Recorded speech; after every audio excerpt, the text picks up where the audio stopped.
You said to invite you, so... Yeah, have a beer. Yeah, come on in. Welcome to Stout Conversations, where every week we sit down with creative thinkers in the craft beer industry and beyond. Your hosts, Ken and April, live and work in a 24-foot RV, traveling the country in search of great stories around a great beer. This week we interrupt Taylor and Walter from their brewing day and dive into their personal addictions, along with yeast, big beards, and brews. You'll get exactly what your addictions and your taste buds need from Grossen Bart Brewery in Longmont, Colorado. How about Grossen Bart, first of all? That's a funky kind of name. How did you come up with Grossen Bart? Okay. We get a lot of Grossen Bart. We get checks written to us for Grossen Bart, but you know, it happens. Is that just because is that like a German character or something? Exactly. It's a German character. It's a scharfes S, so that S in the German language is a double S symbol. Grossen Bart came from an old partner of ours. When we first opened, I guess, me and him kind of started everything. He came on a little bit later, but long story short, he kind of had this envision of a big beard brewery. Yeah, so it was all about a celebration of facial hairstyles, I guess, is essentially what... facial hairstyles. All facial hair. So you don't have to have a beard to work here. I don't see much. I see a very slim facial hairstyle. Like this is like the stubble facial hairstyle. I'll be a real boy soon. Yeah, that's the government release there. Clean shaven. So is that what is the name actually? Is that so Grossen Bart means great or big beard? Great or big beard, so big beard brewery, whatever, however you want to use it. It's not super proper as far as the language of German. It should be Grosser Bart, but Grossen Bart sounded better for here. Okay. It still works. We've talked to many people from Germany, and they're like, "Oh yeah, they get it. You get it, yeah." Not surprised. So it's cool. But yeah, so it's all about beards and beard styles, facial hairstyles, and the beard. So we wanted something from inside to, or from outside to inside that all kind of made sense to the name and then to the beers, and not necessarily the facial hair doesn't produce the styles of beer, but at least the name and the names of the beers match them essentially. So yours definitely makes sense once you get back behind the Grossen Bart term, big beard. Exactly. So that definitely fits, and it definitely fits the brewing world, that's for sure, because you're kind of... Walter's here is slacking behind on the traditional brewer's beard. Aside from that, obviously doing some research on you guys, we couldn't talk with you, Taylor, without addressing your addictions. Taylor admits to a crack and powder addiction. So that's a pretty serious thing. So which maybe isn't so serious when we delve into it, but so we got to address your addictions. It's not exactly what you think it is. We're in Colorado. Your crack addiction is actually... So rock climbing is my crack addiction. I like to traditional rock climb more so, or that was kind of my thing. And then the powder addiction is basically snowboarding and powder if we can get it. And he was on earlier. He's like, "Hey, it's got 8 inches up in the door." Yeah, I was like, we might have to cancel this interview. I was like, "Hey guys." Yeah, it's just basically that's all that means is. I like rock climbing. I like getting into big deep powder if I can find it. We've got you in the picture, Taylor. Walter, where you've been here from the beginning, right, Taylor? You were the starter. Walter has actually. Walter, too, you've been here from the beginning. So, yeah. Well, what are the different roles here, though? This location. Of this location. So when they started as their home brewing, I was actually working at a different brewery up in Fort Collins. Okay. And then when they came to this location is when I joined on. Okay. You said to invite you, so... Yeah, have a beer. Yeah, come on in. So I'm the brewer, that's why I'm rocking the overalls today. Okay. Part of the joke is the guy that we're collabing with right now, he always wears overalls when he brews. And we always give him shit. He's been in the industry like 22 years, so we call him the old man. Okay. This is a collaboration with somebody else, right? Yes, with NB Brewing in Fort Collins. Okay. So the hazy, juicy IPA, we're doing that. So we're calling it Gary Juicy, but I'm calling it Gary Juicy in overalls just because we're all rocking overalls today. And if you hear some background noise on this, that's because we're in a production facility here. We're in the tap room, but they produce right here on site, and they're cranking out beer today while they're like trying to bounce back and forth. So we're getting them away from their job a little bit, but that's what it's about, right? Because sometimes brewing is a little bit of downtime, so. Not much when you're doing this. The system is called Intern. Exactly. I want to know what your addictions are, Walter. Oh, okay. Oh man. Yeah. Well, I got beer here. Snowboarding. I'll do snowboarding, and I like scuba dive. Scuba diving? Yeah, I like to be either way above the water or way below it. That sounds like a tougher addiction to have in Colorado. There's actually more certified divers in the state of Colorado than anywhere else in the U.S. Are there places to dive for here? A lot of lake divers and stuff like that. So there, you can do a lot of lake scuba diving in Colorado? And ice diving. Ice diving? Ice diving. I haven't done that yet, but I plan on doing that. Is that literally like you gotta on go a lake under, and under going the under ice, the yeah. ice? And that sounds cool. pretty You freaky. get one of those dry suits on. My dad was a Be cool, he was but a, claustrophobic. Yeah, he was a trainer. Yeah. And he used to have Sounding, these dry suits, which everyone knows what a wetsuit is. Dry suit's the exact same thing. Just you're dry, so you're covered in air. And I remember I was in the pool one time, and you have to kind of stay flat, otherwise the air will move. And I was like 10 years old at the time, and all of a sudden it just started moving. I'm just going down like that, and I can't. Oh, man. can't get myself corrected. That sounds a little terrifying. I don't know. So Taylor's drinking beer. So yeah, we got to taste a little beer. We got to Yeah, take you a gotta try break the for a beer. second. So what do I have here in my hand? I don't know which. Belgian tart. Belgian tart. That's Okay. our Little out of my winter ale. wheelhouse. I love Belgian beers. I haven't had very many Belgian tart beers. So that's a tart or a Belgian table beer? Belgian blonde ale. Belgian blonde ale. So we aged it on cranberries and morello cherries in the fermentation process.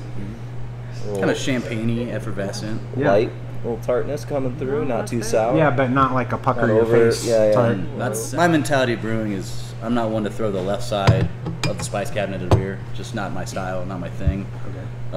I like just good, clean ales. Like, time from time, I'll experiment. I'll do something off the wall. Normally, it's like let's take brewing and then like, change the fermentation process, or let's change the ingredients somehow. Let's change just something you would normally think of. Like I did an oatmeal stout, but I toasted the oatmeal. So I toasted the oats. Right. It took me like 4 hours to toast 50 pounds, so that was Yeah. a pain. But it gives it like process. a subtle oatmeal cookie flavor. So it's like taking not like let's add It's this one right here. yeah. Oh, that's it right If you there? want to try it, yeah. Well, that's perfect As time. it speaks. And what's the name of this one? Walrus. Walrus. So So the mustache style. It's Walrus that big, mustache. big furry. Okay. Zoidberg. So you can see how the name works well. Caterpillar, whatever they call it. Oh, that's nice. Yeah, it's a good, clean stout, really. Mm-hmm. Like you said, it's not like everything in the kitchen sink thrown in, but you just did that subtle oatmeal. Yeah, and then like the milkshake IPA thing, not something I'm gonna try, or the pastry stout, not my style of brewing. And the reason a Pilsner's been good for so many hundreds of years is why reinvent the wheel? How is the scene here in Longmont? Like, it's a little bit smaller town. It's doesn't have that big city vibe of Denver. Has that influenced your beer styles at all, or how you approach things here? Or? No.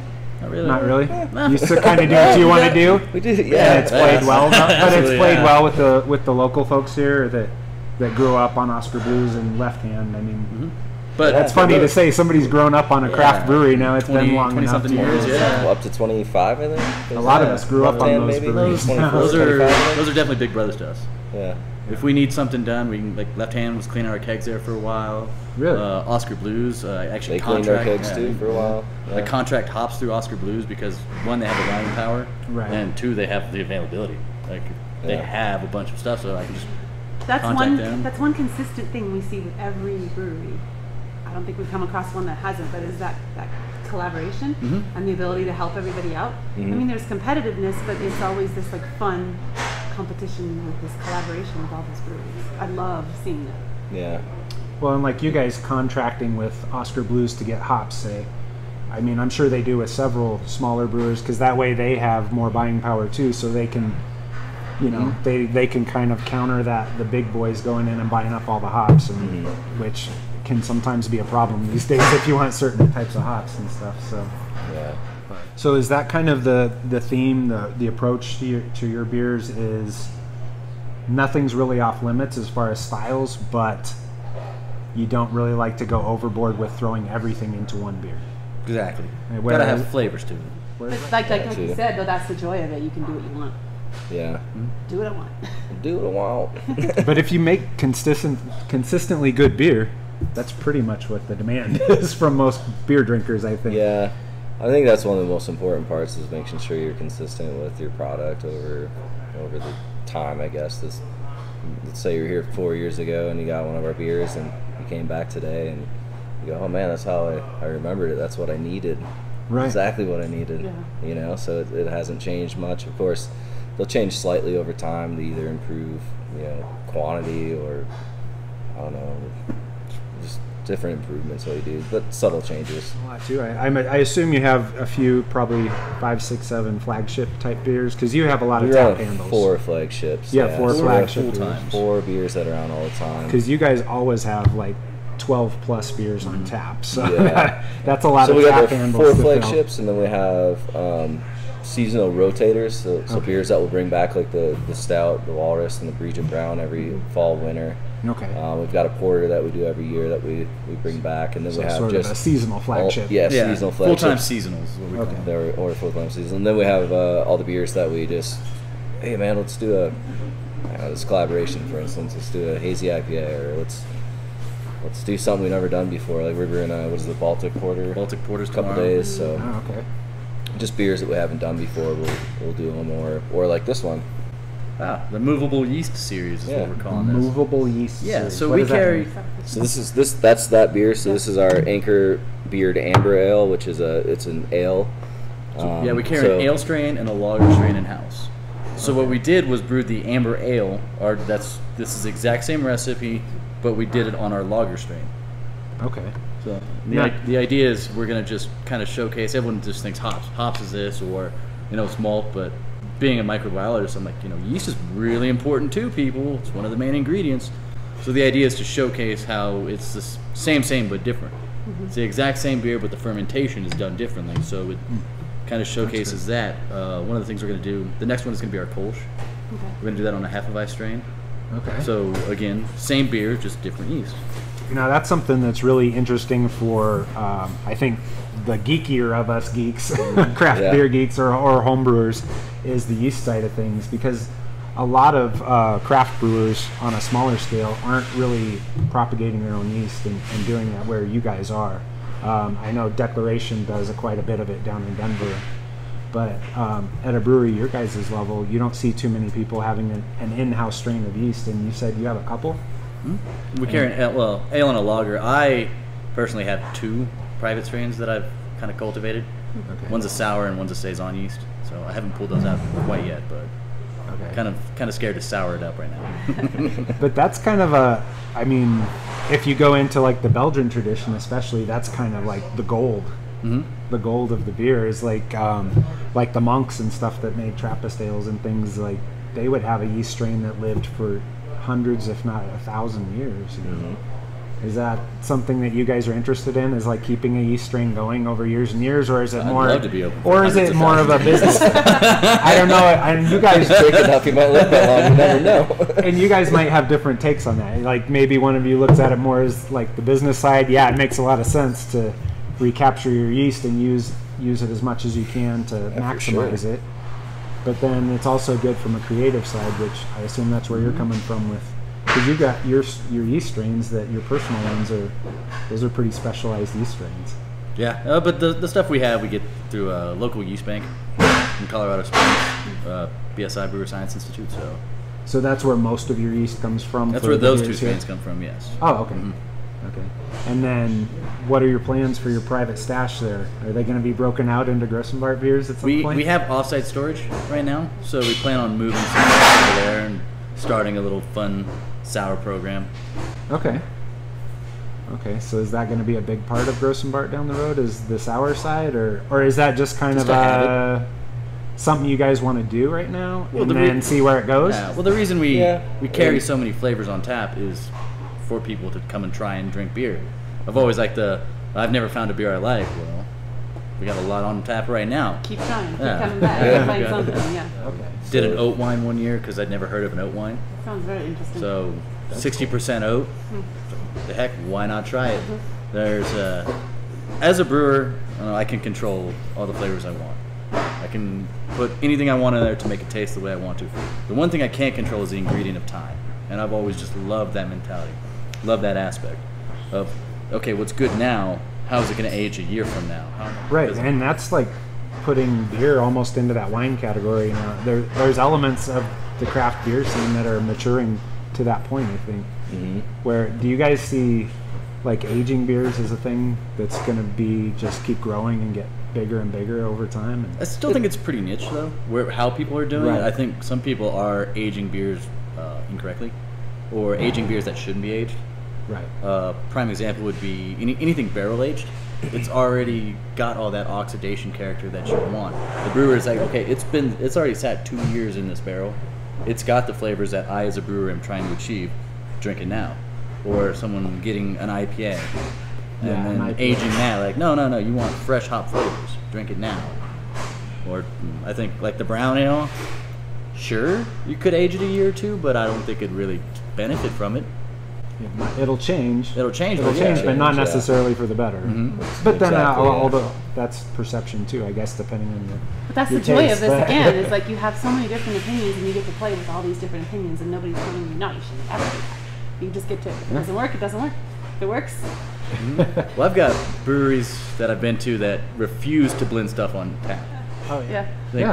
We were mixing our ginger ale with our Kolsch one day, and that sounds like a pretty good mix. You know, a nice, refreshing. It was good. Summertime beer. That's like. That's why is it right or wrong? I mean. As long as you're happy, whatever. Yeah. Now, one thing I wanted to touch on too, and because see, you leave all these little breadcrumbs on the website of like, you got to talk about this, you got to find out about that. Your dad's great grandfather and his brother started a beer venture in Minnesota. Okay, yeah. And you said you researched this. So now I want to know a little bit about what was that venture? What? Because you said it had some inspiration for you as far as getting into beer. Yeah, so I did a research project in college. I think it was college, could have been high school, I don't remember now. It was kind of a family history thing, so to say, and my dad's side of the family, they had this like 3-4 page document of just stuff when they came over from Germany and Ireland.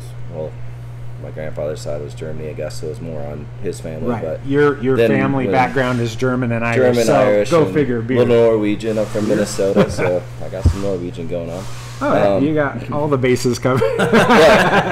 Viking beer, German beer, totally Irish beer. But sort of. So basically, I guess long story short, I did this research project. In that paperwork, I can't remember where it goes back to or who it was, but I think it was my dad's great-grandfathers, their grandparents. It goes back a few generations, and they had a brewing venture in, I think it was Lake City, Minnesota, I think is what it was, off the Mississippi on the Wisconsin, Minnesota side.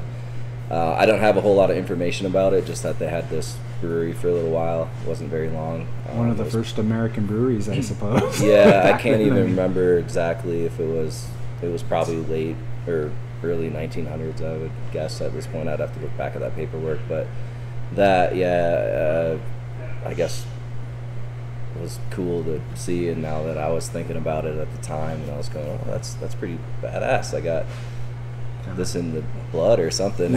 So they set you on a great path. So and in that vein, before we wrap this up, like one thing we like to do every time we talk to somebody is, you know, our brand is living a stout life, and that for us is kind of a double meaning thing. It's we love craft beer and the people around craft beer, but we also love the idea of how many people are just like making a cool life for themselves. Mm-hmm. And so for us, we like to say, so for you, what is your idea of a stout life? Like, what fits Taylor as a stout life? I mean, you've got a lot of great little... I feel like I live a pretty stout life, I guess. I need to come here and do this, and it's all the fun I can have and frustrations all at the same time, and then, you know, I can go, especially living in Colorado with the rock climbing, and can take beer with me and do that too. So get to feed your addictions too. Feed the addictions with the other addictions. There you go. Take a Thursday off, chase some pow. Yeah, come back, do some computer work, call it a day. How about you, Walter? Absolutely. So what's your stout life? I'm a sucker for the word adventure. Yeah. Like, you could tell me it's going to be an adventure, and I'm down.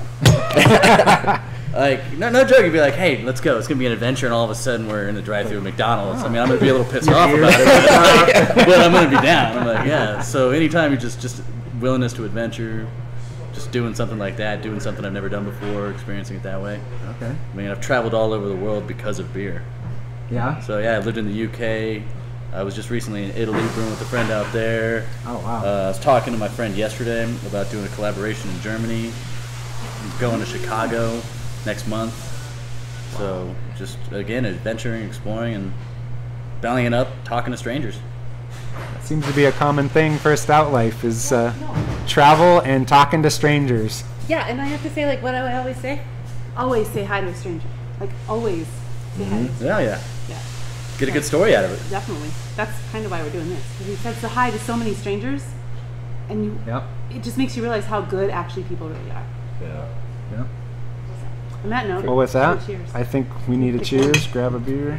Yeah. Grab a Stout. There you go. Yeah.